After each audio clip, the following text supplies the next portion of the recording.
بسم اللہ الرحمن الرحیم۔ السلام علیکم ناظرین، میں صفدر علی خان روزنامہ سرزمین کے یوٹیوب چینل سے آپ سے مخاطب ہوں۔ آج جو ایک اہم موضوع میں آپ کی طرف لے کے آیا ہوں وہ ہے ملٹری کورس کے متعلق بات چیت۔ ناظرین، آپ نے پچھلے چند دنوں میں یہ بات تکرار سنی ہوگی کہ 9 مئی کے واقعات کا جو ان لوگوں کا ٹرائل جو انہوں نے فوجی تنصیبات پر حملہ کیا وہ سیولینز ہیں، لہٰذا ان کا ملٹری کورس میں ٹرائل نہیں ہونا چاہیے۔ یہ بات عام طور پہ لوگ کہہ رہے ہیں، جبکہ اس کے برعکس پاکستان میں یہ آئین کا حصہ ہے ملٹری ٹرائل کورٹس 1952 سے، اور خود عمران خان کے دور حکومت میں 25 لوگوں کا ٹرائل ہوا، جن میں سے کچھ لوگوں کی اپیلیں پینڈنگ ہیں اور کچھ کی جو حتمی سزائیں وہ حتمی بھی ہو چکی ہیں۔ تو اس صورتحال میں جب پاکستان کی ساورینٹی پر، پاکستان کی اساس پر، پاکستان کے جو بیسک اس کی ایک اسٹرینتھ ہے اس پر حملہ کیا جائے اور لوگ اس کو سیاست کے ساتھ جوڑیں، تو میں سمجھتا ہوں یہ ایک افسوسناک پہلو ہوگا۔ تو ناظرین، میرے ساتھ جناب ڈاکٹر نوید الہی صاحب ہیں جو کہ سابقہ joint director general I B ہیں۔ میں ان سے گزارش کروں گا کہ یہ جو موجودہ بینچ بنا ہے جس میں کہ پہلے 9 ججز کا پر مشتمل بنایا گیا تھا، لیکن جسٹس سردار صاحب کا کیا نام تھا جی؟ قاضی عیسیٰ صاحب نے اور سردار سوری نام اس کا میرے سے نکل گیا۔ 2 ججز نے اس میں سے خود کو وڈرا کر لیا اور انہوں نے یہ کہا کہ یہ بینچ قانون کے مطابق بن ہی نہیں سکتا، لہٰذا ہم اس بینچ میں کا حصہ نہیں بنیں گے۔ اور جسٹس قاضی فیاض عیسیٰ صاحب نے یہ یہاں تک کہا کہ میں اس میں بیٹھ کر قانون کو نہیں دیکھ سکتا۔ تو اس تمام صورتحال پر جناب ڈاکٹر صاحب آپ کو کس نظر سے دیکھتے ہیں، اور کیا اس بینچ کی کیا قانونی حیثیت ہوگی جبکہ 2 سینئر ترین جج اس کو میں بینچ ہی نہیں تصور کر رہے؟ اب میں نے بینچ سے مراد ہے کہ عدالت ہی تصور نہیں کر رہے، وہ اس کارروائی کو ہی انہوں نے نل اینڈ وائٹ قرار دے دیا ہے۔ تو اس صورتحال میں اگر یہ بینچ کوئی فیصلہ کرتا ہے تو اس کے آنے والے دنوں میں پاکستانی سیاست پر اور پاکستان کے جو آئین پر کیا اثرات ہوں گے، اور آپ اس کو کس نظر سے دیکھتے ہیں، میں آپ سے یہ پوچھنا چاہوں گا۔ بہت شکریہ صفدر علی خان صاحب۔ میرا خیال ہے یہ جو کیس ہے بڑا کلیئر نظر آ رہا ہے کہ جیسے پہلے، کیونکہ ایک آپ دیکھیں کہ پارلیمنٹ اور جو سپیریئر جوڈیشری ہے اس کے درمیان ایک آمنے سامنے وہ فیس آف ایک پہلے بھی ہو چکا اور کافی عرصے سے ہو رہا ہے، اور میرا خیال ہے کہ پولیٹیکل سے لیگل سے زیادہ یہ پولیٹیسائزڈ ایکٹیویٹی ہے، ادھر سے بھی عدالت عالیہ کی طرف سے بھی۔ پہلے جو ہوا کہ آپ دیکھیں کہ جو الیکشنز کے بارے میں 14 مئی کے پنجاب کے الیکشنز کے بارے میں جو بھی فیصلہ ہوا اس کا پھر جو نتیجہ نکلا وہ آپ کے سامنے ہے۔ ابھی اس کے جو لارجر بینچ بنایا گیا اس کے پہلے تو اس کے اوپر سٹے دینے سے انکار کر دیا، حکم امتناعی نہیں دیا، تو اس سے بھی تھوڑا ان کا مائنڈ یہ ملتا ہے کہ وہ اس کی طرف سوچ رہے ہیں کہ کیا کیا جائے، اور گورنمنٹ نے بھی اپنا مائنڈ شو کر دیا ہے۔ جیسے رانا ثناء اللہ صاحب انٹیریئر منسٹر جو ہیں ان کا بیان بھی آیا کہ جس میں انہوں نے انڈیکیشن دی کہ اس طرح کے آرڈرز کو شاید نہ مانا جائے۔ یہ ساری وجوہات اس لیے ہو رہی ہیں کہ یہ پیورلی لیگل اینگل سے، قانونی طریقہ کار سے کام نہیں ہو رہے، اور یہ محسوس کیا جا رہا ہے، گورنمنٹ بھی محسوس کر رہی ہے، باقی بھی جو حلقے محسوس کر رہے ہیں کہ یہ اس کو سیاسی بنیادوں پہ ہی کام کیا جا رہا ہے۔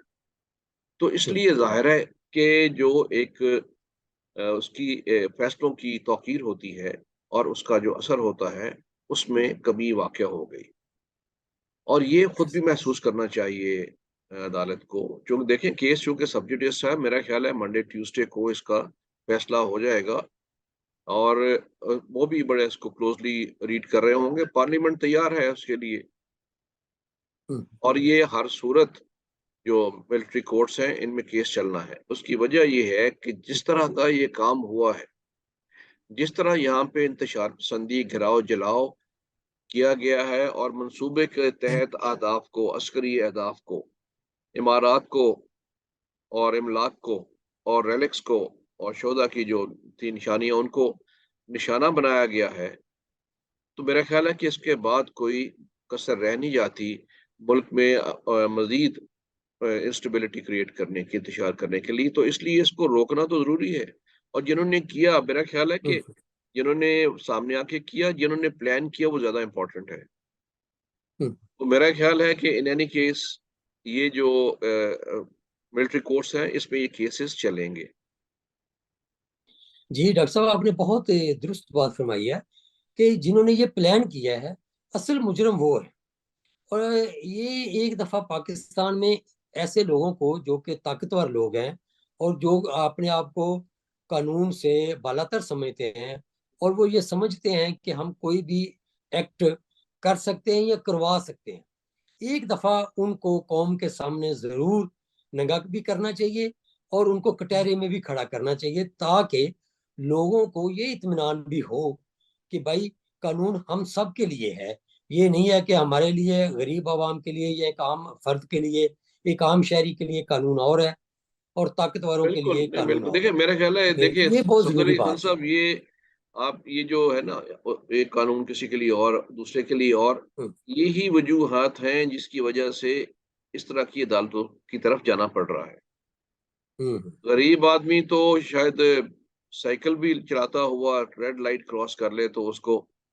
بےعزتی اور سزا کا سامنا کرنا پڑ جاتا ہے۔ یہاں پہ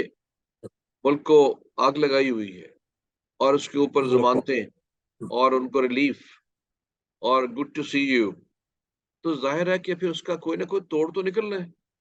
یہ تو نہیں نکلنا ہوگا نکلنا کہ ون سائیڈڈ آپ کرتے رہیں گے اور اس کا توڑ نہیں ہوگا۔ صرف آپ اپنی قوت کا اندازہ لگا رہے ہیں۔ دیکھیں وہاں پہ جس نے کیا ہے اس نے بھی صرف اپنی قوت کا اندازہ لگایا اور اوور ایسٹیمیٹ کیا، جس کے اوور ساتھ ایسٹیمیٹ مد مقابل ہے اس کا اندازہ نہیں لگایا کہ وہاں سے بھی جوابی کارروائی ہوگی تو وہ اس کا متحمل نہیں ہوں گے، اور اس ساری مار دھاڑ میں ملک کو بھی نقصان پہنچے گا، اس کی انہوں نے پرواہ ہی نہیں کی۔ اور میرا خیال ہے کہ بے یہ شک اس کی ایک بے بڑی شک وجہ ڈاکٹر یہ صاحب، ہے۔ بے شک ڈاکٹر صاحب، آپ نے ملاحظہ فرمایا ہوگا کہ اس واقعے کے ہونے کے بعد سے آج تک ملک میں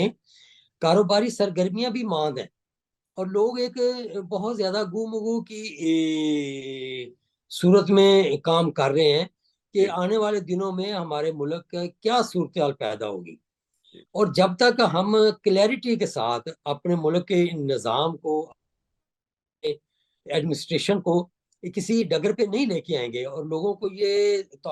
اطمینان نہیں ہوگا کہ آنے والے دنوں میں ہمارے ملک کی کیا صورتحال ہے، تو انویسٹمنٹ کرنی، کوئی اپنا تحمل سے کاروبار کرنا، تو میرا خیال ہے یہ دن نہیں، بدن وہ اور تو مشکل ہوتا جائے گا۔ دیکھیں وہ تو ان کے جن کے خلاف یہ عدالتیں ہونی ہیں ان کا منصوبے کے تحت یہ کیا جا رہا ہے۔ جس منصوبے کے تحت یہاں پہ انہوں نے یہ حملے کیے ہیں، آپ دیکھیے کہ ان کی جو پارٹی باہر جو لوگ بیٹھے ہیں، وہ جو سمجھتے ہیں کہ امریکہ میں، برطانیہ میں وہ مالدار ہیں اور ان کا خیال ہے شاید طاقتور ملک میں بیٹھے ہوئے ہیں، دونوں جگہ کے پاسپورٹ رکھے ہوئے ہیں، اور وہ کیا حرکات نہیں کر رہے۔ یعنی انہوں نے وہاں کے امریکہ کے جو سیکرٹری آف اسٹیٹ ہیں، جو یعنی وزیر خارجہ ہوتے ہیں، ان کو لیٹر لکھے اور کہا کہ جناب ایسے جو سیلاب میں جو ایڈ دے رہے ہیں وہ بند کر دیں ان کی۔ اس کے بعد جگہ جگہ انہوں نے مہم چلائی کہ پاکستان میں ریمیٹنسز نہ بھیجی جائیں، پاکستان کو بدنام کرنے کے علاوہ ان کو پاکستان کو اکنامکلی اسٹرینگولیٹ کرنے کی کوشش کر رہے ہیں۔ یعنی یہ اتنے گھنونے بالکل درست منصوبے ہیں، فرمایا۔ اور یہ تین چار اس کے جو ہے نا 3-4 پرونگڈ اس کے حصے ہیں، اور سارے کے سارے جو ہے حکومت کو ہٹ کریں گے، اسٹیٹ کو ہٹ کر رہے ہیں. تو اس ڈاکٹر لیے صاحب اس میں کے یہاں آپ اوپر سے جب یہ بھی پوچھنا، میرا خیال ہے جب یہ جی صورتحال سر یہ میں ہو آپ سے، تو جواب اسی طرح کا آہنی ہاتھوں سے دینا پڑے گا. میں یہاں آپ سے یہ بھی گزارش کروں گا، اور اس پہ آپ کو سے درخواست کروں گا کہ روشنی ڈالیں کہ یہ جو ڈیلے ہو رہا ہے، اس سے بھی ہمارا جو موقف ہے کہ قانون کی بالادستی کا اور ان لوگوں کو سزا دینے کا جو کہ مجرم ہے، جو بے گناہ ہیں، اگر کسی وجہ سے کسی غلط فہمی کی وجہ سے کوئی بندہ گرفتار ہے تو اس کو تو ریلیز ہونا چاہیے. لیکن جن کے خلاف ثبوت موجود ہیں، ان کا جو یہ کیس میں ڈیلے ہو رہا ہے کہ ابھی تک اس کو ٹائم پہ ٹائم مل رہا ہے، تو اس سے بھی میں سمجھتا ہوں کہ یہ فتنہ انگیزی جو ہے یہ مزید نہیں بڑھے گی اور قوت پکڑے گی. اور وہ جو ایک ڈر خوف ہے ہوتا ہے قانون کا کہ یار میں کروں گا تو پکڑا جاؤں گا، یہ ڈیلے سے میرا خیال ہے کہ وہ بھی کچھ خراب ہو رہا ہے. تو اس میں کچھ تیزی نہیں آنی چاہیے. کب تک آپ امید رکھتے ہیں کہ اس کا رزلٹ اس آ جائے گا اور یہ معاملات اپنے ٹریک پر ہو جائیں گے؟ میرا خیال ہے کہ جو انصاف کے تقاضے پورے ہونے چاہیے، جلد بازی میں ناانصافی نہیں ہونی چاہیے، لیکن تساہل بھی نہیں ہونا چاہیے، اور اس میں اس وقت موقع نہیں ہے کہ کسی کو لینینٹ بھی ہوا جائے، کیونکہ ہمارا عادت ہے کہ یا ہم ایک طرف چلے جاتے ہیں یا دوسرے ایکسٹریم پہ چلے جاتے ہیں. تو میرا خیال ہے کہ تمام جو تقاضے ہیں اس کو پورا کیا جائے، اور سزائیں جو ہیں اس پہ جو ہے اس کے مطابق ہونی چاہیے. اور جب دیکھیں گے جب اور چند روز میں یہ سزائیں ملنی شروع ہو جائیں گی تو چیزیں بالکل سامنے واضح ہو جائیں گی. اور جو ڈیفینیٹلی یہ جن بات. لوگ منصوبہ ساز ہیں ان کو اس پہ ضرور پہلے سزا ملنی چاہیے، کہ یہ نہیں ہے کہ جن کو پیسے دے کے یا بہلا پھسلا کے یا ہنکا کے آپ لے گئے تھے وہاں پہ حملے کرانے کے لیے، صرف وہی جوتے کھاتے رہیں. انہوں نے بھی ان کو بھی فیس کرنا ہوگا. ان کو بھی فیس کرنا ہوگا. بہت شکریہ ڈاکٹر نوید الہی صاحب کی اس بات سے میں بھی اتفاق کرتا ہوں کہ ان لوگوں کو جنہوں نے یہ کام کروایا ہے ان کو سزا سے بچانا چاہیے، اور جو ملزم ہیں، مجرم ہیں، جنہوں نے یہ حرکت کی ہے، ان کو قانون کے کٹہرے میں لانا چاہیے تاکہ عوام میں یہ بات سامنے آ سکے کہ ہمارے ملک کا قانون سب کے لیے ایک جیسا ہے. بہت شکریہ ناظرین. اللہ